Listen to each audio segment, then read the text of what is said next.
ভিডিওটা শেষ পর্যন্ত দেখবেন আমি কিভাবে আচারটা তৈরি করি।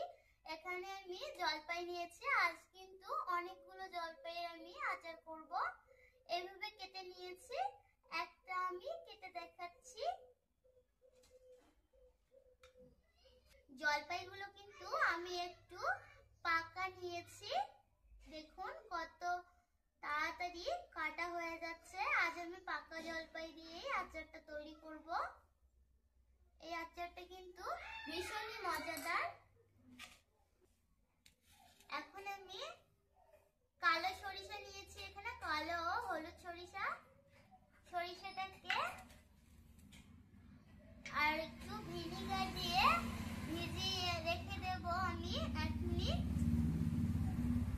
তারপর কিন্তু মিক্সিতে পেস্ট করে নিতে হবে। আমি এখানে 2 চামচ ভিনিগার দিলাম।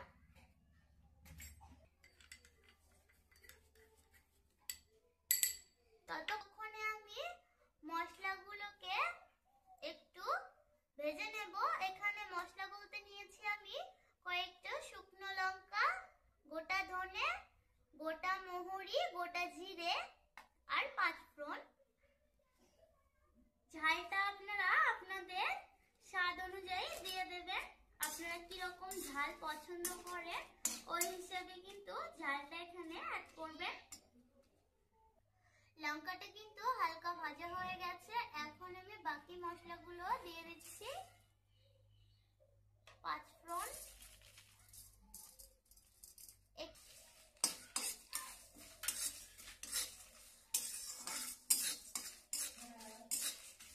মশলাটা কিন্তু আমার ভাজা হয়ে গেছে, খুব সুন্দর একটা গন্ধ বেরোচ্ছে মশলা থেকে। মশলাটা কিন্তু বেশি ভাজা যাবে না, নইলে কালো হয়ে যাবে, আর কালো হয়ে গেলে মশলার সুন্দর যে ফ্লেভারটা সেটা কিন্তু নষ্ট হয়ে যাবে। কড়াইয়ে এখন আমি সরিষার তেল দিয়ে দেব। আচার তৈরি করার সময় কিন্তু সব সময় সরিষার তেল হলেই কিন্তু ভালো হয় আচারটা। এখন কড়াইয়ে আমি 5 ফোড়ন দিয়ে দেব গোটা। সামান্য কয়েক কোয়া রসুন। রসুনের ফ্লেভারটা ভালোবাসেন তারা কমিয়ে বাড়িয়ে দিতে পারেন। এখন আমি জলপাইটাকে দিচ্ছি। জলপাইটাকে দিয়ে এই আচারটা তৈরি করলে একটু কিন্তু বেশি করেই করবেন, নইলে কিন্তু যদি সংরক্ষণ করতে চান তাহলে কিন্তু পারবেন না। এটা কিন্তু তার আগেই শেষ হয়ে যাবে। এটার এত চাহিদা যে আচারটা তৈরি করা মাত্রই অর্ধেকই কিন্তু শেষ হয়ে যায়। আমি যার জন্য কিন্তু একটু বেশি করেই তৈরি করব। এতগুলো জলপাইয়ের আচার আমি আজকে করব, যেহেতু আমি 1 বছর সংরক্ষণ করব এই আচারটাকে।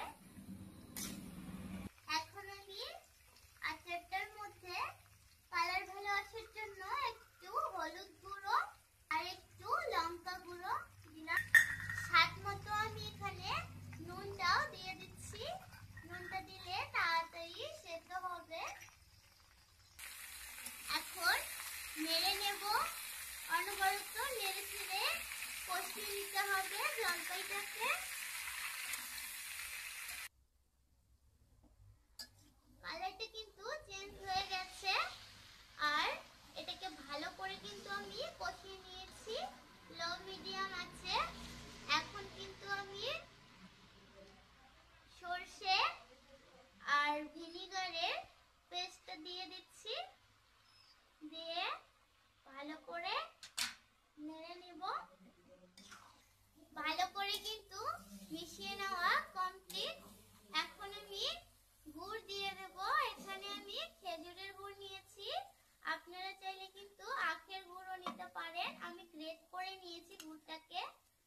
গুড়টা দিলে কিন্তু খুব সুন্দর একটা দেখতে হয়, খুব সুন্দর দারুণ হয়, খেতেও কিন্তু অসাধারণ হয়। আমি আজকে গুড় চিনি দুটো দিয়ে করব, আপনারা যে কোনো একটা দিয়ে করতে পারেন। গুড়টা ফুটতে শুরু করেছে। এখন আমি চিনি দিয়ে দিচ্ছি এখানে 1 কাপ। আপনারা আপনাদের স্বাদ অনুযায়ী চিনি গুড়টা অ্যাড করবেন।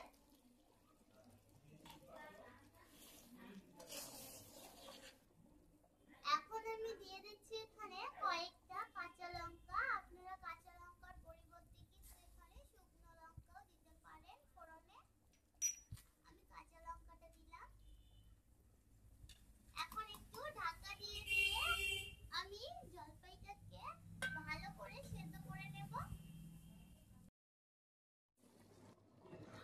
সেদ্ধ কিন্তু হয়ে গেছে জলপাইগুলো ভালো মতো করে।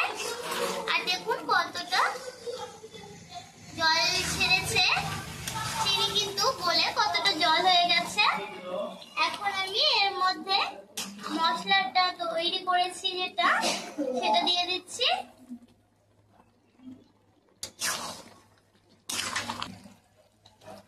স্বাদটা ভালো হওয়ার জন্য একটু আমি বিট নুন দিয়ে দিচ্ছি। বিট নুনটা দিলে কিন্তু স্বাদটা দ্বিগুণ হয়ে যাবে আচারে। আচার কিন্তু আমার প্রায় হয়ে এসেছে।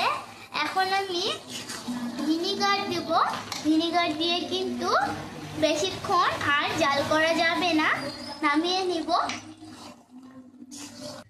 আচার কিন্তু রেডি।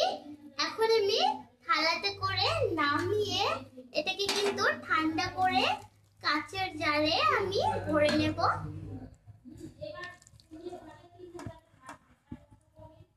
দেখুন আচারটা কত লোভনীয় লাগছে।